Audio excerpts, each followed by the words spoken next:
Welcome. This is Frightfully Brilliant. I'm David the Bruce, and boy, do we have a show for you today.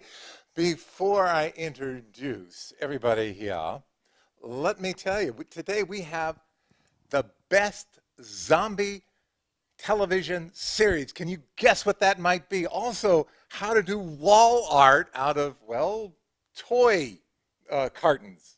I think that's how you would say it, right? And it's just going to be a great show. Plus, we have some comedy and some other stuff. So, yeah, let me just introduce everybody. This is Uncle Infested. And you might remember him from our last show. He did that marvelous comedy skit.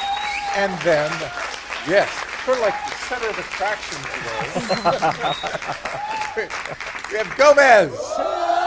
Yes, and then next we have Morticia and Slappy. Yes, there he is.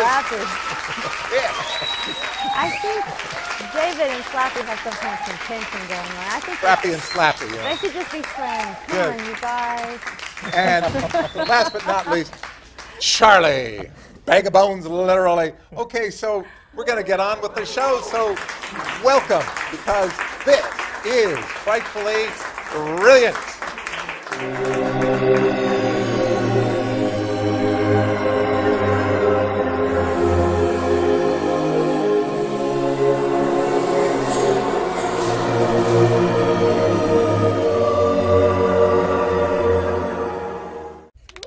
And we are back.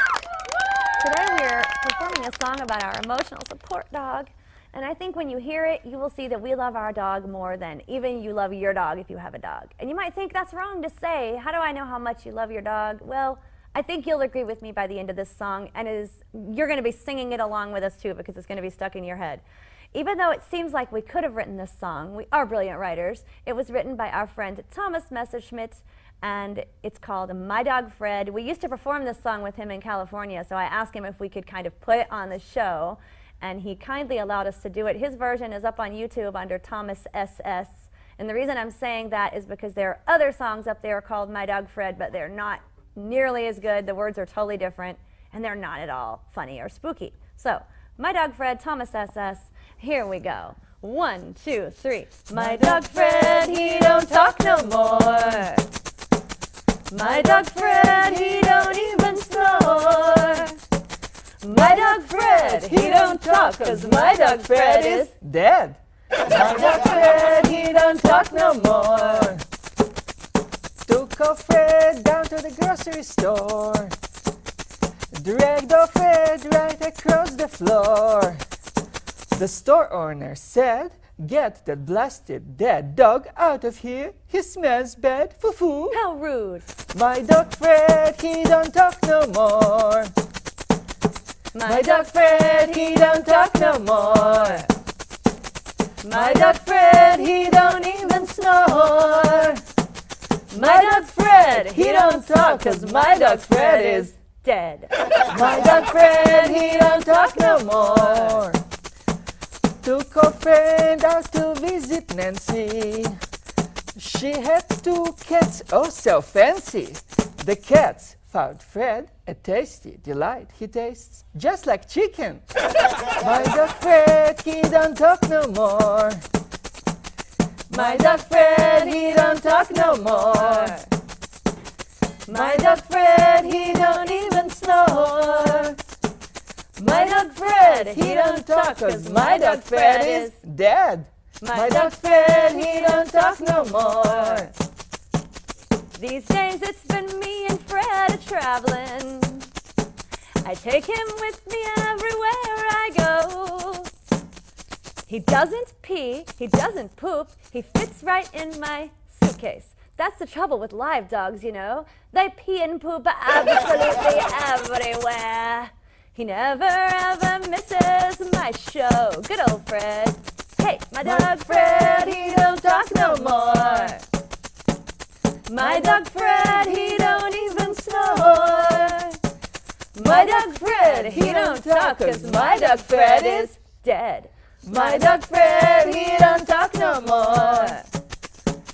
Last week I took Fred to see Uncle Infested. He brought old Fred a soup bone for a treat. He took one look at Fred and said, "Oh my God, that dog is dead. It's rotting. Get rid of it. Bury it. Take it outside." my dog Fred, he don't talk no more. My dog Fred, he don't talk no more, but we love him anyway. Hey, my dog Fred, he don't even snore. My dog Fred, he don't talk, 'cause my dog Fred is Dead. my dog Fred, he don't talk no more. Everybody now for Fred. My dog Fred, he don't talk no more. My dog Fred, he don't even snore. My dog Fred, he don't talk, 'cause my dog Fred is dead. And that was Frightfully Brilliant. Woo!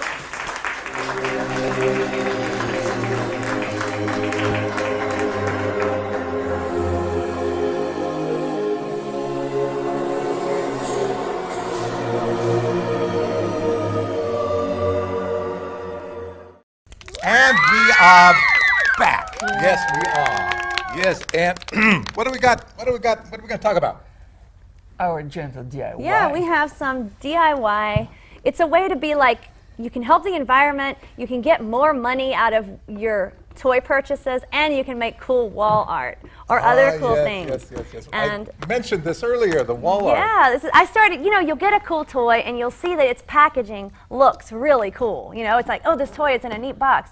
But then what are you going to do? You take the toy out if you're not one of those collectors that drive me nuts that keep it in the box. It's no fun. You take your toy out and play with it, because when it's in the box, you can't even see the whole thing.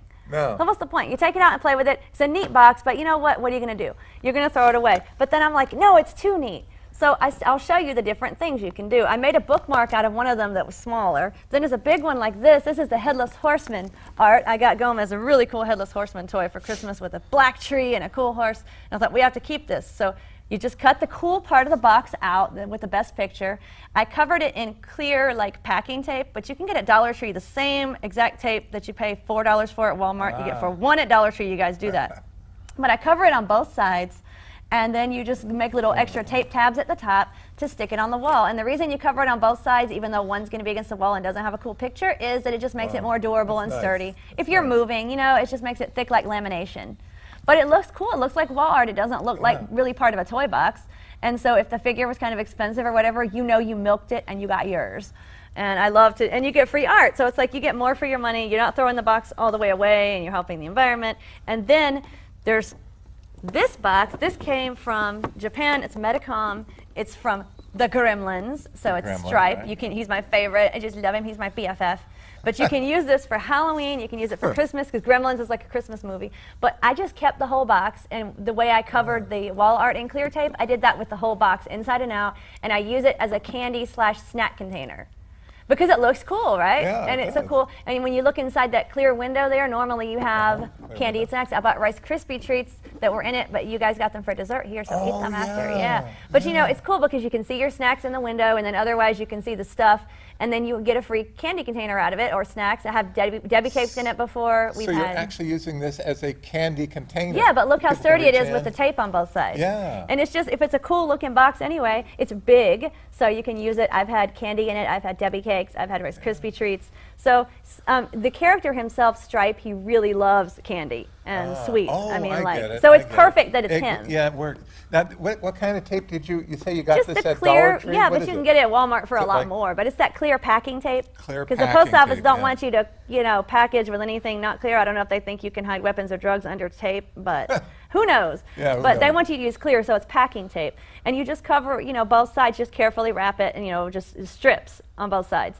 and it makes it harder to rip the way you could tear paper. You're not going to be able to do it with that box without really trying to mess it up, So it makes it durable if you want to do it for your children or whatever, or for your adult self like us. Yeah, it's all ours, and it's just kind of neat to go. I'm reusing stuff, and I'm getting myself something extra cool out of it. When I buy something, I get the toy and something cool out of the box.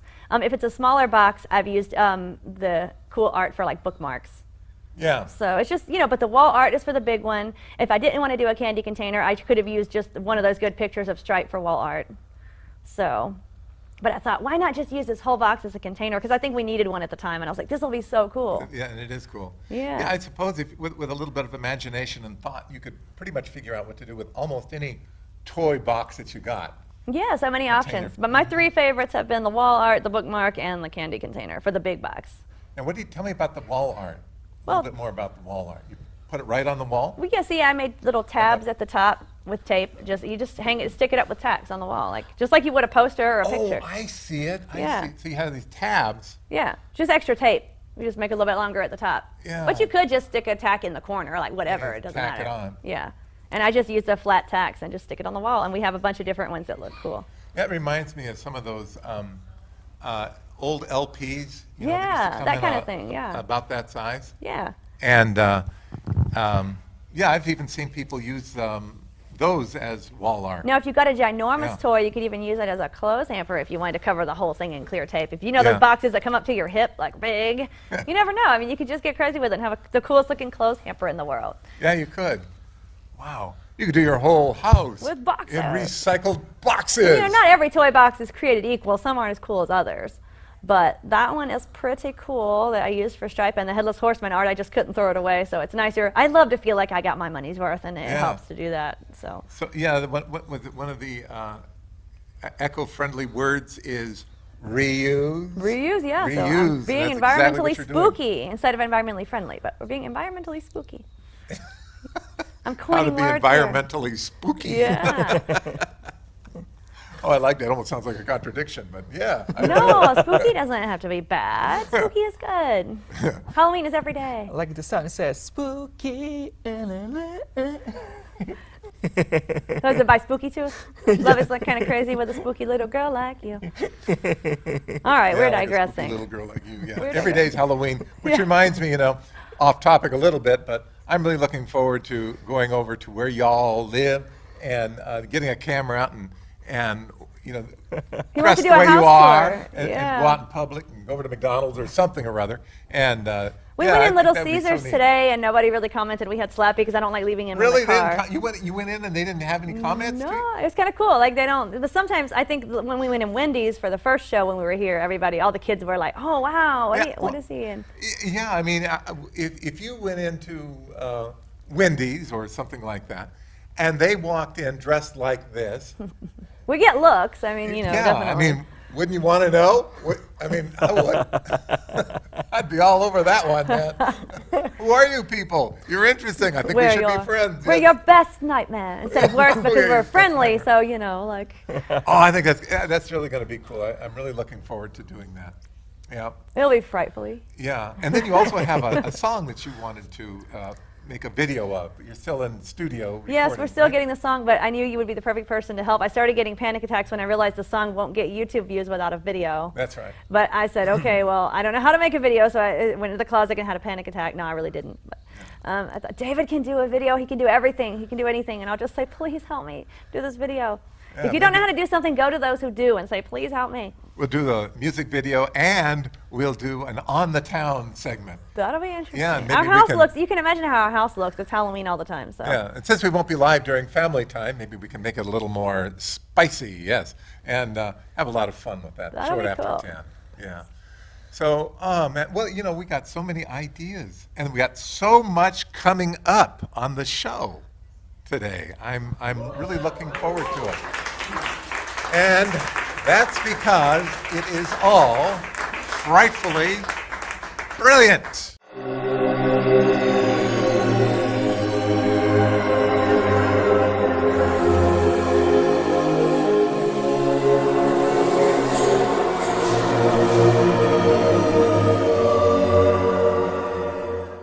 And we are back.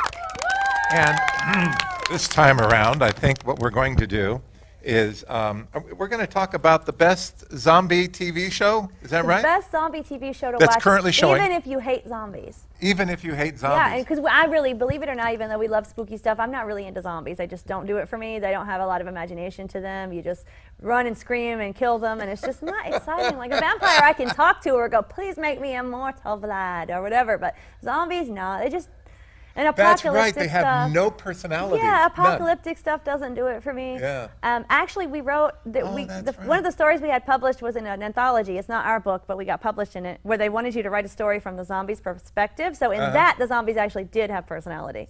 And it was called Through the Eyes of the Undead by Library of the Living Dead Press. So if you want to read about zombies having personality, that was a cool book. But other than that, a lot of zombie stuff just doesn't really have personality. But this is a good, even if you hate zombies, you'll love this show. So you're probably wondering what that television show is. It's on Netflix. Aren't you? Okay, right. Let's see.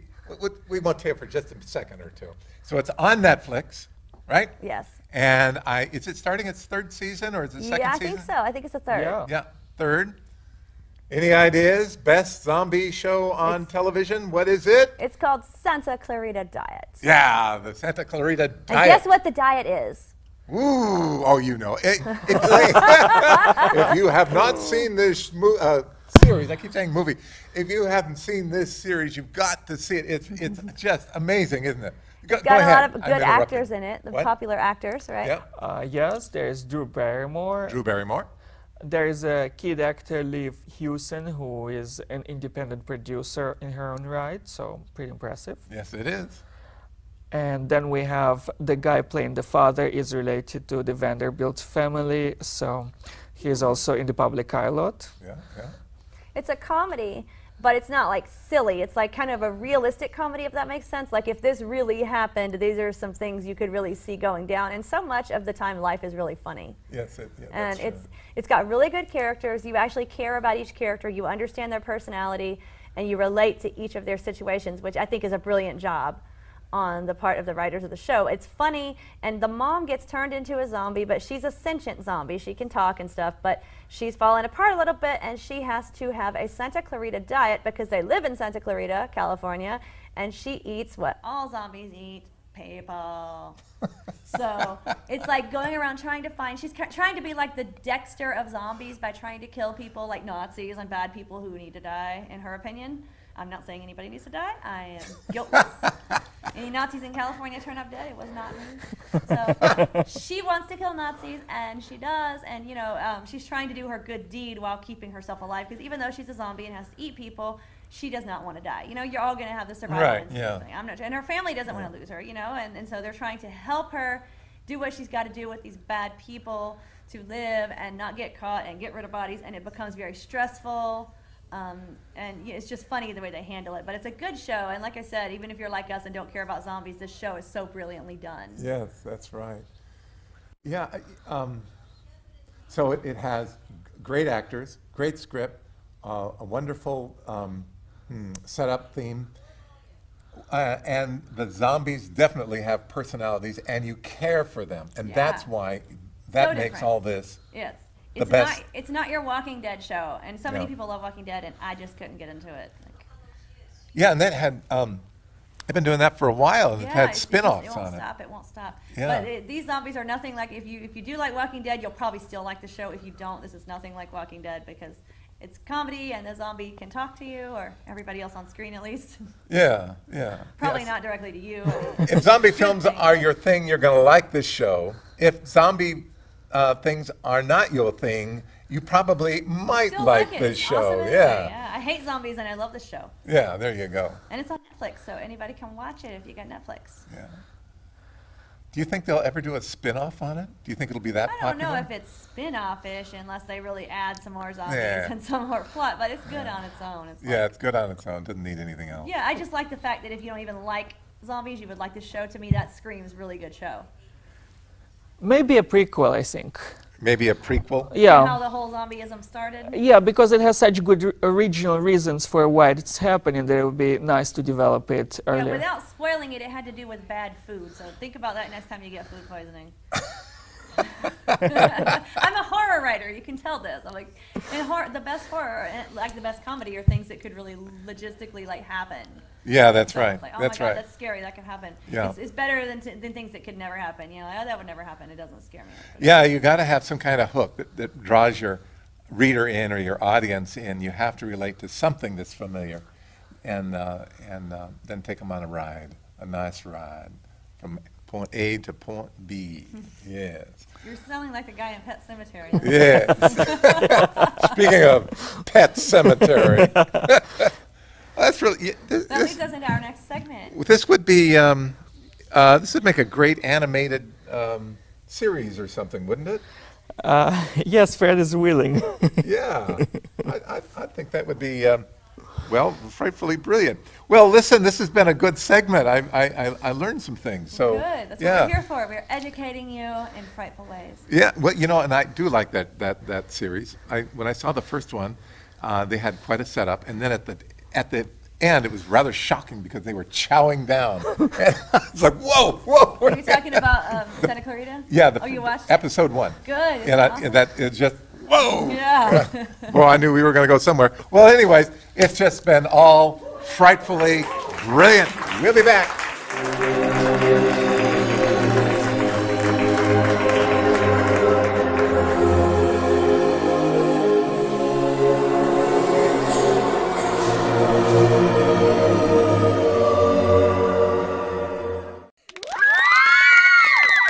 Creepy news.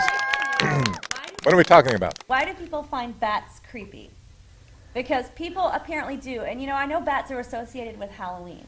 Yeah. You know, so are frogs and so are, like, you know, snakes. And not everybody freaks out as much about them on a yearly basis. I remember I was in a store in Grants Pass, Oregon. And I'm not going to say the store, but it's a popular kind of touristy store. And I went in and I was wearing this lovely Lily Munster bat pendant.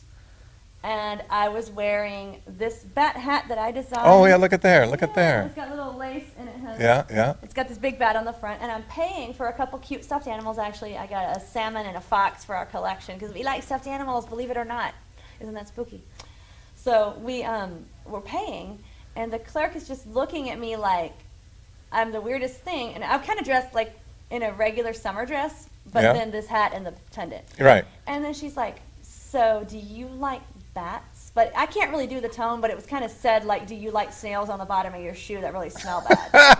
And I'm thinking, I wish, and I always get stuck in the situation where when someone says something to me that I think is inappropriate, I think of all this really good stuff to say later. Later, like, right, I wanted yeah. to, I should, Yeah. Later I thought I should have said, "No, I freaking hate them, but I'm trying to surround myself with them and just work it out." Yeah. Like if I wear enough of them, I will work it out. I'm facing my fear. Thank you Yes, very I'm much. trying to do this. But I just kind of, it's such a weird question and a weird way she put it, I just kind of felt weirded out. Yeah. And I just went, yeah. Yeah. So I'm like thinking, don't you think? And I didn't want to just be rude and go, well, does it look like I do? I got this and this. And so we paid for our stuff and left, and I just left and went, Gomez, that was weird. Like, that was weird. And people are probably thinking, I'm the weird lady with the bats, but it's like, well, the way she acted was weird. Like, I didn't say, you know, do you like really boring clothes? Because what you got on, lady, I mean, I don't know. Yeah. But anyway, the point is, got me to thinking that people really seem disturbed on some interesting level by bats, and they're just these little cute creatures. Yeah. And they're like cute little mammals with fur and little baby faces that can fly, and they're so fascinating in the way they help nature. And there's only like vampire bats, I guess people think about that because of Dracula. Right. Because they do feed on blood like little furry mosquitoes, but most bats are not vampire bats. That only No. makes up like a little bit of percentage. There's fruit bats, there's bats that eat bugs and whatnot, and they use their echolocution to hear the bugs in the air and whatnot. So they're just so fascinating. They were made part of Halloween culture because of back in the day, like thousands of years ago, when Halloween was Samhain, celebrated in Britain. It was sort of like they had the bonfires in late October, and the bats would, by trying to eat bugs before they hibernate, so they would fly around the fires. Oh. And I guess it freaked people out, but they're just trying to get their bugs on. Yeah. So, I mean, Yeah. Gomez, what do you think? Yes, they have some unfair associations, but when you look even at the mythology behind bats, you get a slightly different picture of the positive connotations of theirs. The Polynesian mythology has this story about a princess who was different from her peers, and she was rescuing a baby bat, and she eventually became a bat goddess, and bats were feeding her, protecting her, allowing her to survive when her own people banished her. So bats can be associated with kindness, bats are associated with fertility. Yeah. The Chinese use them for like fertility, long life. The way they hang upside down shows a different perspective, so they use them to symbolize like looking at something differently, which I really That's really neat. relate to that. because Yeah. we have to do that for a few different reasons. Yeah. But you know, when you have to look at something differently, it shows you a different side of it. So Oh, I got to tell you this. My mother kept a baby book when I was a baby, and she'd write down all the, like first words and first steps and all that. First sentence, according to my mother, in my baby book, my first sentence was, "Sometimes I get turned upside down." Like a bat. That's Like a awesome. bat, yeah. That's so cool. You must have been a neat baby. You're an awesome grown up, so you had to have been a cool kid. I've often thought that was a rather sophisticated statement to Yeah, make. I have for no real. idea where it came from or what it meant, but that's what she My wrote. mom said when I was a kid, she was really amazed at the things I knew what they were. And like Ah. I knew like scissors and other things that I had never seen before. And being legally blind and not even really being able to see much, like she was really like, "How did you know that? And how did you know this?" And I was like, "I had to be past lives, Mom. I don't know. I'm just super cool." But she remembers. I don't know if I did talk, but I don't know if I said as cool of sentences as you. But I knew stuff that I shouldn't have known according to her. So Well, kinda that's cool. pretty neat, huh? Yeah, but bats are just so fascinating. There are anything from tiny bats, like an inch long, to bats with several feet long wingspans. Yeah. They're all over the world. They live in different climates, but they usually mean prosperity and good stuff. And the rumors about them getting caught in people's hair and going at their faces, they have echolocution. They're not going to do that. No. And the rabies thing people freak out about, Yeah. bats are not, 1% of bats have rabies, just like any wild animal. Just don't go up and hug one you don't know, but probably not. Isn't it interesting how cultural perceptions shape what we think? Yeah, I mean, think about it. Yeah. A lion will eat you, but if I go in a store with a picture of a lion on my shirt, nobody's going to go, "So you like lions?" I mean, the bat is not going to do anything to you, people, and you get this weird reaction sometimes from people Yeah. because you like creatures of the night. Oh, yeah. And they're nocturnal, like owls and raccoons, and they're just so cute. Well, you know what? I hate to say it, but we're just about out of time. And we were going to be back next week with another great show because all of these are frightfully brilliant.